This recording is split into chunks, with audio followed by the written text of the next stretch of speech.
मुलांनो, याच्या अगोदरच्या तासाला आपण सजीव सृष्टी या घटकाविषयी आपण जी माहिती घेतली त्याच्यामध्ये सजीवांची जी वैशिष्ट्ये होती, जी लक्षणे होती, त्या लक्षणाविषयी माहिती घेतली आणि त्याच्यामध्ये महत्त्वाचं एक आहे की सजीवाचं पहिलं लक्षण वाढ, दुसरं श्वसन, तिसरं उत्सर्जन आणि त्याच्यानंतर चौथं जे लक्षण होतं चेतना क्षमता व हालचाल त्यालाच म्हणतो आणि त्याच्यानंतर प्रजनन म्हणजे पुनरुत्पादन याविषयी माहिती घेतली आणि त्याच्यानंतर ठराविक कालमर्यादा हा पॉइंट झाल्यानंतर हा मुद्दा झाल्यानंतर आज आपण एक पेशीमय रचना याविषयी माहिती घेणार आहोत। आता पेशीमय रचना म्हणजे या ठिकाणी पेशीमय रचनेविषयी माहिती घेत असताना जे सजीव लहान लहान घटकांनी बनलेले असतात त्याला पेशी म्हणतात। पेशी म्हणजे काय की जे सजीव जे घटक म्हणजे लहान लहान घटकापासून बनलेले असतात त्याला पेशी म्हणतात।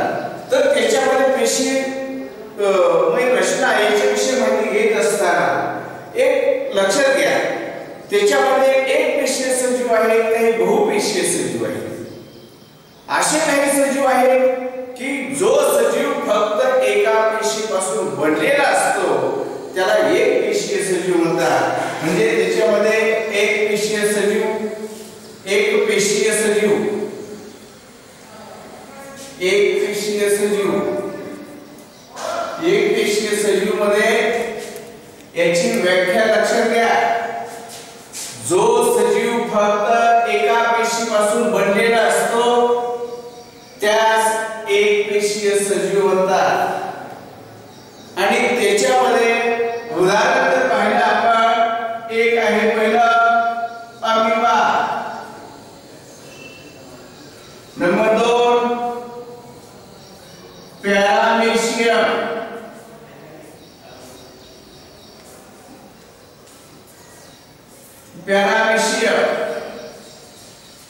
क्लोरेला, युग्लिना असे अनेक एकपेशीय सजीव आहेत की ज्यांचं शरीर फक्त एका पेशीपासून बनलेलं असतं। आता हे जे आहे ते फक्त एका पेशीपासून बनलेले असतात। तुम्हाला हे दाखवतो मी एक आकृती काढलेली आहे आणि ही आकृती आता या ठिकाणी पहा, अमिबाची आकृती आहे। आता हा जो अमिबा असतो लक्ष द्या, त्याचा आकार जल पाण्याच्या डबक्यामध्ये हा अमिबा आढळून येत असतो। एक थोडक्यात ज्या ठिकाणी पाण्याचं डबकं असतं त्या पाण्याच्या डबक्यामध्ये हा अमिबा आढळून येत असतो। त्याला पाहिजे तसा तो आकार बदलत असतो, तसा तो अमिबा असतो। आणि त्याच्यामध्ये जर माहिती घेत असताना आता या ठिकाणी आकृती काढल्यानंतर पहा रिक्तिका आहे, संकोची रिक्तिका, अर्धरिक्तिका आणि हा जो भाग असतो हा महत्त्वाचा भाग म्हणजे पेशी केंद्र। सांगण्याचं तात्पर्य एक आहे की हा जो सजीव आहे तो फक्त एका पेशीपासून बनलेला आहे। तर या ठिकाणी स्पष्टपणे आपल्याला आकृती दिसते आणि तीच आकृती याच्यामध्ये दाखवली। ही जी आकृती आहे याला पाहिजे तसं तो आकार तो अमिबा एका पेशीपासून बनलेला आणि त्याच्यानंतर या ठिकाणी पॅरामेशियमची आकृती आपल्याला दाखवली आहे। हा पॅरामेशियम आहे, लक्षात आलं, हा पॅरामेशियम आहे। म्हणजे हे एक पेशीय सजीव झाले आणि त्याच्यानंतर बहुपेशीय सजीवामध्ये जे सजीव अनेक पेशीपासून बनलेले असतात त्यांना बहुपेशीय सजीव म्हणतात। म्हणजे जे सजीव तो नंबर बहुपेशीय सजीव।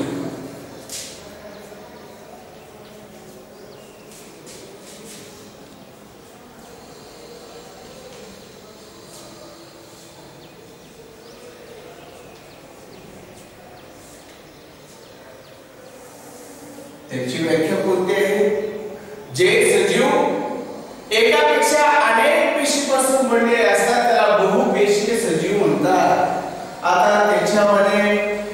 उदाहरण जर पाहिलं तर आपलं घ्या माणूस, उंदीर, गाय, बैल, शेळी, मेंढी, झुरळ, तर असे अनेक सजीव आहेत, प्राणी आहेत की ते एकापेक्षा अनेक पेशीपासून बनलेले असतात. त्याला बहुपेशीय सजीव म्हणतात. तर त्याच्यानंतर या विषयी माहिती घेत असताना सजीव हा एक पेशी असो अथवा बहुपेशीय असो, त्याच्यामध्ये वडाचे झाड पण येतं बा बहुपेशीय मध्ये, कांद्याचे रोप पण येतं बा, हे बहुपेशीय आहे. सजीव हा एक पेशी असो अथवा बहुपेशीय असो, तर त्या सजीवातील प्रत्येक पेशीमध्ये जी असतात लक्षणं असतात, ती लक्षणे ही एकसारखी दिसून येत असतात. लक्षणे जी असतात ती प्रत्येकामध्ये दिसून येतात. तर त्याच्यानंतर या एक पेशीय सजीव आणि बहुपेशीय सजीवानंतर दुसरा जो मुद्दा आहे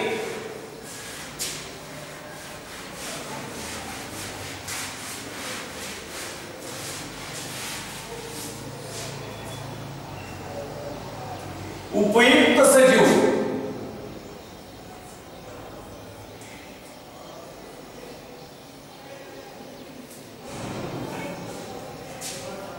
उपयुक्त सजीव या मुद्द्याविषयी आपण माहिती घेणार आहोत. आपल्याला माहिती आहे घरगुती आणि औद्योगिक कामासाठी उपयोगासाठी वनस्पती आणि प्राण्यांचा उपयोग होतो. त्याचबरोबर आता उदाहरणार्थ घरगुतीमध्ये अनेक वनस्पतीचा वापर करत असतो. वनस्पतीमध्ये उदाहरणार्थ भाजीपाला म्हणा, मेथी असेल, बटाटे असतील, कांदे असतील, त्याचबरोबर सफरचंद असेल, केळी, यांचा आपण आपल्या आहारामध्ये दैनंदिन जीवनामध्ये वापर करत असतो. मेथी घ्या, सजीवामध्ये मेथी, कांदे या वनस्पती आहेत.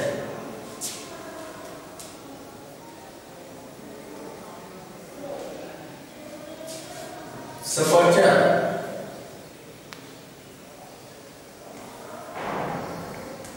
यांचा आपण आपल्या दैनंदिन आहारामध्ये वापर करत असतो. कोणत्या? दैनंदिन. या वनस्पती आहेत,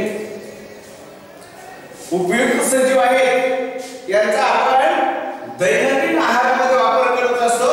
कारण हे महत्त्वाचं अन्न पदार्थ आहे, अन्न घटक आहे, त्याचा उपयोग आपण आपल्या आहारामध्ये करत असतो. त्याचबरोबर काही वनस्पती अशा आहेत की त्या वनस्पतींचा वापर करतो कशासाठी? औषध म्हणून. शतावरी आहे, अडुळसा आहे, त्याच्यानंतर हिरडा आहे, बेहडा. आता या ठिकाणी अडुळसाची वनस्पती त्या ठिकाणी आकृती काढली. अडुळसा ही आकृती आपल्याला स्पष्टपणे दिसते. तर ही औषधी वनस्पती आहे. तुळस आहे, अडुळसा ही वनस्पती आहे. या ठिकाणी बहुपेशीय झाला आपले. तर अडुळसा ही वनस्पती जी आहे ती औषधी वनस्पती आहे. त्याच्यानंतर हिरडा ही औषधी वनस्पती आहे.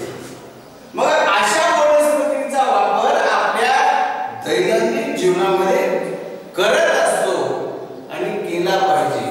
कारण वनस्पतीचा उपयोग, निसर्गातील वनस्पतीचा उपयोग आपल्या दैनंदिन आहारामध्ये होत असतो आणि वनस्पती ही जतन करून ठेवणे हे आपलं काम आहे. त्याचबरोबर निसर्गाचा समतोल टिकवून ठेवण्यासाठी वृक्षारोपण सुद्धा करणं गरजेचं असतं. आता हे झालं वनस्पतीच्या बाबतीत.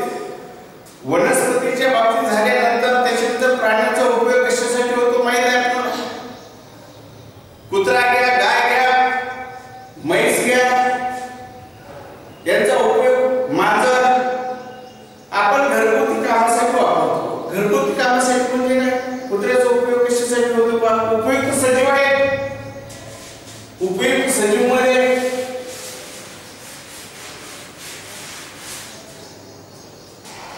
एक गाय, म्हैस,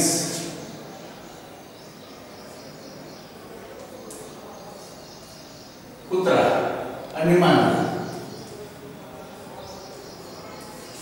यांचे उपयोग तुम्हाला माहिती आहे. एक लक्षात घ्या, गायीपासून दूध मिळतं, म्हशीपासून दूध मिळतं, कुत्रा घराचं रक्षण करतो आणि मांजर पण घराचं रक्षण करतं. कसं? समजा एखादा सापाचा जर पिल्लू आला असेल, उंदीर असेल, घरामध्ये उंदीर असेल, तर त्याच्याकडे लक्ष ठेवून जागरूक करण्याचं काम ही मांजर करत असतं. हे पाळीव प्राणी आहेत, उपयुक्त आहे, लक्षात आलं का? मग त्याच्यानंतर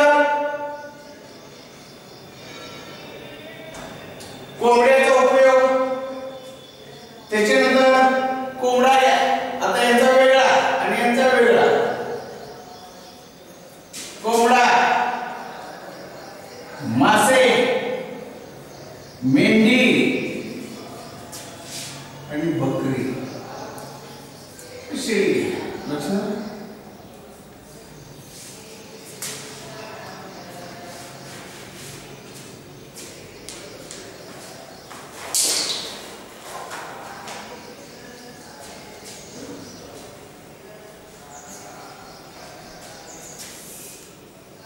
कोंबडा, मासे, मेंढी.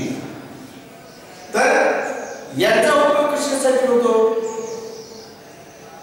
मांसाहार करण्यासाठी, बरोबर? यांच्यापासून मटण मिळते, लक्षात आलं? त्याच्यासाठी त्याचा उपयोग होतो. पहा आता त्याचबरोबर त्याच्यानंतर एक मुद्दा महत्वाचा आहे बघा, हे राहिलं, महत्वाचंच राहिलं म्हणजे कोणतं? बघा, बैल, उंट, यांचा उपयोग कशासाठी होतो? बैल, उंट आणि घोडा. घोडा हे पहा, महत्वाचे प्राणी आहेत. फार पूर्वी जर शेतातून किंवा जंगलातून सामानाची जर ने-आण करण्यासाठी ज्याचा उपयोग केला जात होता, ती या प्राण्यांचा उपयोग केला जात होता. पूर्वीचा तुम्हाला इतिहास माहित असेल की हे जे प्राणी आहेत, या प्राण्यांचा उपयोग जड सामानाची ने-आण करण्यासाठी यांचा उपयोग केला जातो, कष्टाची कामं करण्यासाठी यांचा उपयोग केला जातो, म्हणजे शेतामध्ये काम करण्यासाठी पण यांचा उपयोग केला जातो, जड सामानाची ने-आण करण्यासाठी याचा उपयोग केला जातो. म्हणून हे अतिशय उपयुक्त सजीव आहे, जे बहुपेशीय सजीव आहे. आणि त्याच्यानंतर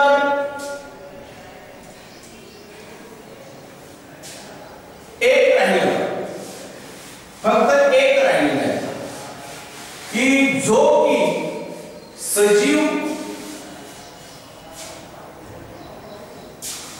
शेतकऱ्याचा मित्र आहे.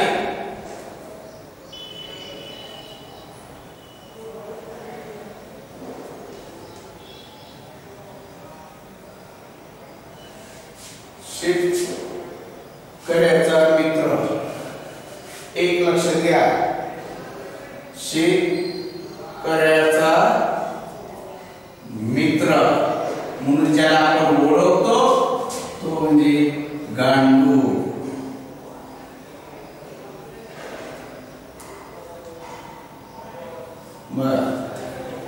हा शेतकऱ्याचा मित्र का म्हटलं जातं? परीक्षेला 2 मार्कासाठी प्रश्न विचारला जात असतो, गांडुळाला शेतकऱ्याचा मित्र म्हणतात. हा मित्र काय म्हणतात? तर हा जो गांडूळ आहे तो जमीनमध्ये गेल्यानंतर जमीन भुसभुशीत होते, म्हणजे एक प्रकारची नांगरणी केल्यासारखी होते. कारण त्याच्या विष्ठेतून जी माती बाहेर येत असते ती अतिशय मौसूर असते, चांगली असते.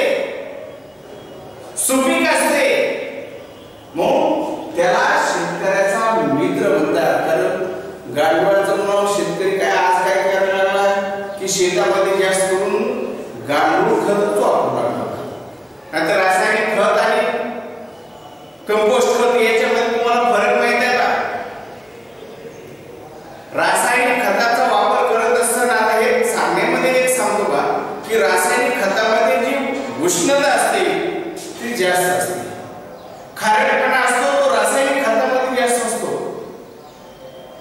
त्याच्यामुळे जमिनीची जी सुपीकता असते ती कमी होऊ लागली. आणि हे गांडूळ खत जे आहे किंवा हा गांडूळ प्राणी आहे याची जर संख्या शेतामध्ये जर जास्त असेल तर रासायनिक खताऐवजी हा गांडूळ शेत भुसभुशीत करतो. कसा करतो? भुसभुशीत करतो आणि सुपीक करतो बा. आणि त्याच्यामुळे काय होतं की जमीन चांगली राहते, नांगरणी केल्यासारखी राहते आणि उत्पन्न चांगले मिळते बा. म्हणून आज आपण शेतकरी सुद्धा काय करायला विचार करू लागला की गांडूळ सेंद्रिय खत म्हणतो की गांडूळ खत वापरून शेतातून जास्तीत जास्त उत्पन्न काढण्याचा प्रयत्न करू लागला. आता त्याच्यानंतर अपायकारक घटक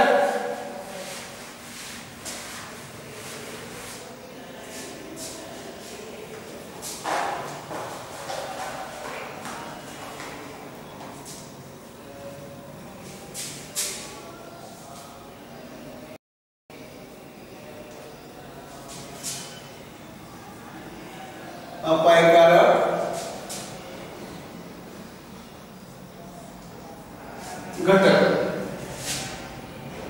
आता अपायकारक म्हणतोय की जे आपल्याला त्रासदायक आहेत, जे आपल्या घरातील सामानाची नासधूस करतात त्यांना आपण अपायकारक घटक म्हणतो. आता उदाहरणार्थ अपायकारक घटकामध्ये उंदीर घ्या,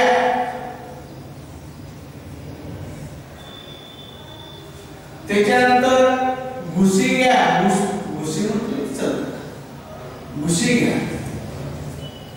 तर हे जे आहे उंदीर, घुस, झुरळ यासारखे जे आहे सजीव आहे तर ते अपायकारक घटक आहेत. आणि त्याच्यामुळे काय होतं की घरातील सामानाची नासधूस केली जाते, कोणतरी जातात, अतिशय महत्त्वाच्या ज्या वस्तू असतात त्या कुरतडतात. म्हणून त्याला आपण अपायकारक घटक म्हणतो.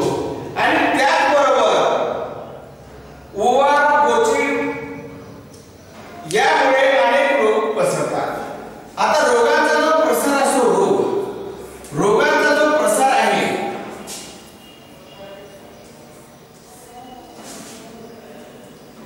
डोक्यामध्ये असणाऱ्या ओवा, गोची,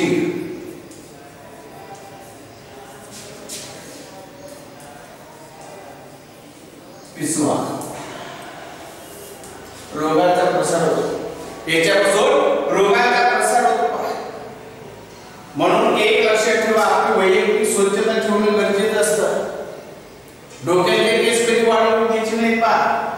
डोक्यावरून आंघोळ केल्यानंतर केस जे आहेत ते स्वच्छ केले पाहिजे आणि कोरडे केले पाहिजे. नाहीतर डोक्यामध्ये हे होतं बा, वारची संख्या होते, चिकटून बसतात आणि रक्त शोषून घेत असतात. गोची तसंच आहे आणि पिसवा पण तसेच आहे. म्हणून त्याचं औषध वेगळं असतं, त्याचं वेगळं असतं, त्याचं वेगळं असतं. जर जनावरांना जर समजा गोचरांची संख्या जास्त झाली असेल तर पिसवाची संख्या त्याच्या अंगावर जास्त झाली असेल, बुटास नावाचं एक औषध असतं. जर त्याच्या सहाय्याने जर ती जनावर जर धुतली, त्याचा वापर केला तर रोगाचा किंवा आजाराचा फायदा होऊ शकत नाही. हे आपल्याला अपायकारक घटक आहे. त्याचबरोबर काय विषारी पाणी, त्याच्यामध्ये साप, आता विषारी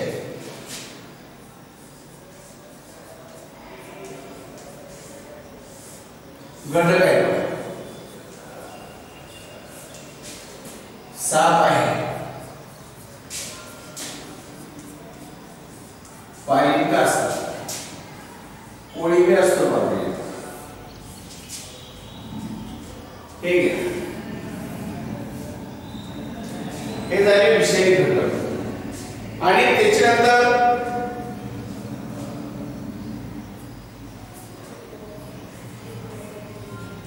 तुम्हाला एक उदाहरण सांगतो.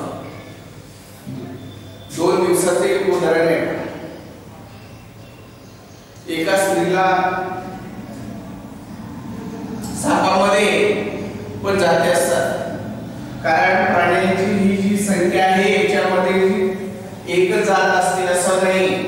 ही जी साप, हा जो साप आहे तर या सापामध्ये अनेक जाती असतात. काही जाती बिनविषारी असतात, काही विषारी असतात. तर पाण्याच्या मध्ये तसंच असतं आणि याच्यामध्ये तशाच प्रकारे त्याचं वर्गीकरण केले असतं.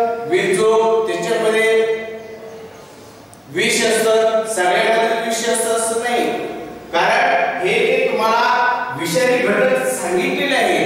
तर त्याच्यामध्ये प्रकार असतात, त्याच्यामध्ये वर्गीकरण केले असतं, त्याच्यामध्ये विभागणी केली असते आणि त्या गटामध्ये जे विषारी असतील किंवा बिनविषारी असतील. तुम्हाला याच्यामध्ये परड्याच्या बाबतीमध्ये सांगतो बघा.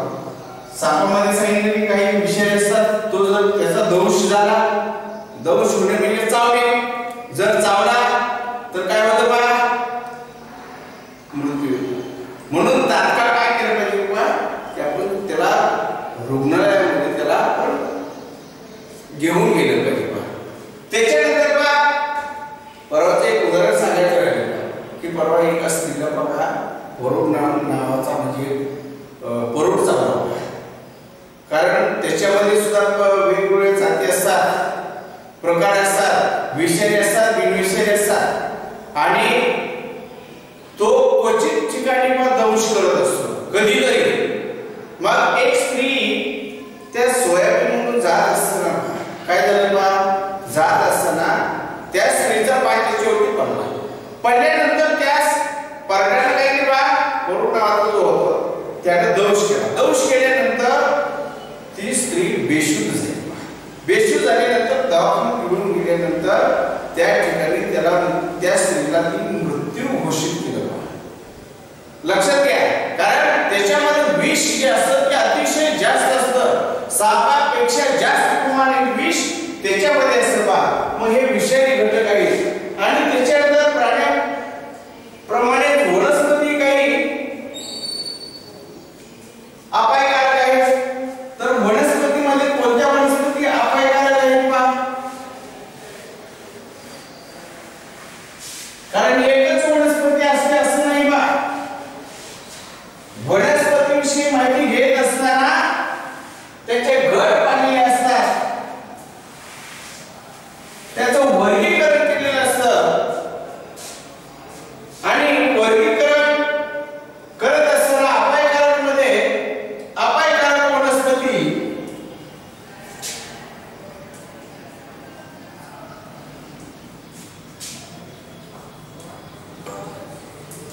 वनस्पतीमध्ये गाजर गवत घ्या.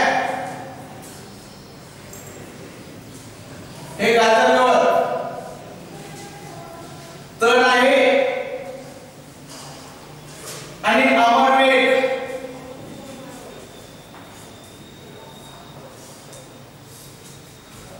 अपायकारक आहे. त्याचबरोबर खालकुळीच्या शेंगा, आळूची पाने यांना जर आपण हात लावला तर अंगाला खाज सुटते. गडे घाणेरी या वनस्पतींना वास उग्र असतो. दोतरा ही विषारी वनस्पती आहे. कवक, शेवाळ यांची जर वाढ झाली, कवक आणि शेवाळ कोणत्या ठिकाणी असतं, पाण्यात. ज्या ठिकाणी पाण्याचं प्रमाण सतत राहतं, टिकून राहतं, अशा ठिकाणी कवक आणि शेवाळाचे प्रमाण जास्त दिसून येतं. कवक आणि शेवाळ.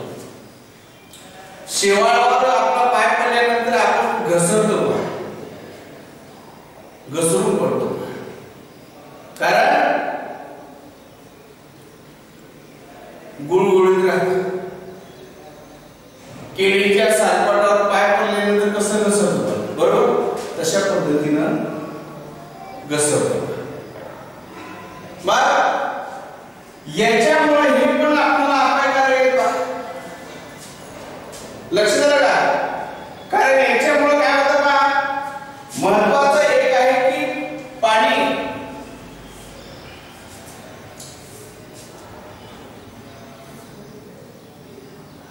हे पाण्यामध्ये आढळून येतं आणि पाणी काय होतं ना,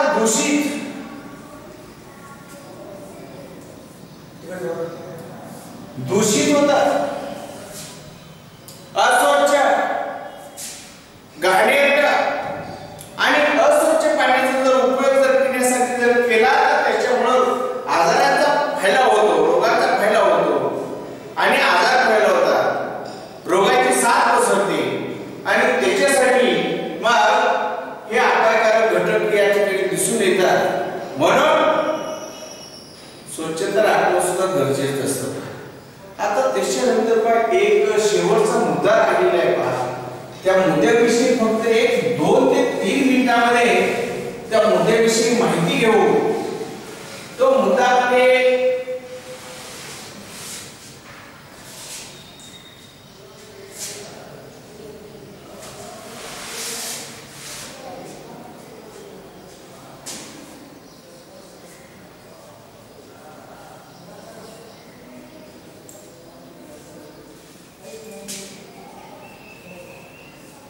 त्याच्यामध्ये गट असतात.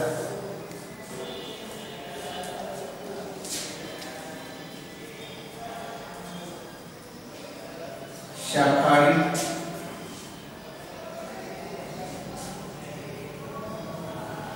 मांसाहारी, 2 गट. इथे दाखवलेले आहे फक्त मांसाहारी. मी तुम्हाला तुलना करायला सांगितलेलं आहे पहा.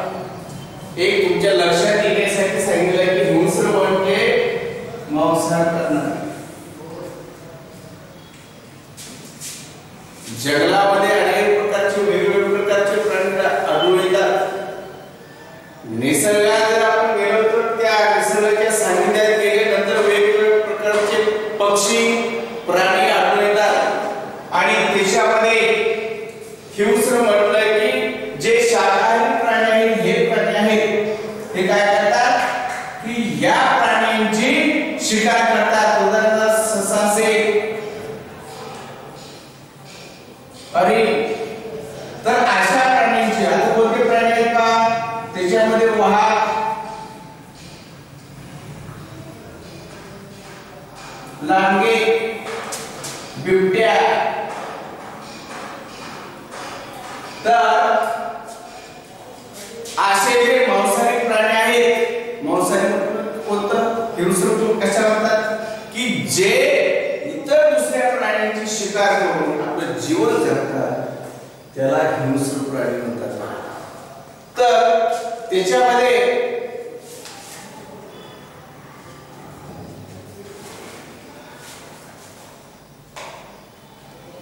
जर या प्राण्यांना त्याचं प्रमाण म्हणजे त्यांचा जर आहार किंवा इतर प्राण्यांची जर शिकार झाली नसेल तर हे प्राणी काय करतात की मानव वस्तीमध्ये, ज्या ठिकाणी मानव जात राहते, ज्या ठिकाणी वाड्या वस्त्या असतील अशा ठिकाणी येऊन मग जनावरे असतील, इतर प्राण्यांची ती काय करतात, शिकार करतात आणि मग आपलं जीवन जगतात. म्हणजे इतर मानव जातीला पण त्रास होतो, अनेक लोक परेशान होतात. म्हणून या ठिकाणी हा जो हिंस्र प्राणी, हा जो वाईट आहे मुद्दा आहे, त्याच्यामध्ये एक लक्षात घ्या की हे जंगलामध्ये आढळून येतात. कारण किती जरी केलं तर त्याच्यामध्ये गट असतात, एक शाकाहारी आणि मांसाहारी. प्राण्यामध्ये सुद्धा प्राण्याची माहिती घेत असेल तर नंतरच्या घटकामध्ये आहे, त्याची माहिती तुम्हाला सविस्तर सांगतो. तात्पुरतं या ठिकाणी फक्त हिंस्र प्राणी कशाला म्हणतात याविषयी आहे का, जे प्राणी फक्त शाकाहारी तर गवत खाणारे जे प्राणी असतात, उदाहरणार्थ ससा असेल, हरिण असेल, असे जे प्राणी असतात त्या प्राण्यांची हत्या करून, त्या प्राण्यांची शिकार करून जे आपले जीवन जगतात त्यांना मांसाहारी म्हणजे हिंस्र प्राणी. तर अशा पद्धतीने पद्धतीनं हा मुद्दा आपला संपलेला आहे आणि याच्या नंतरच्या तासाला माहिती घेऊ.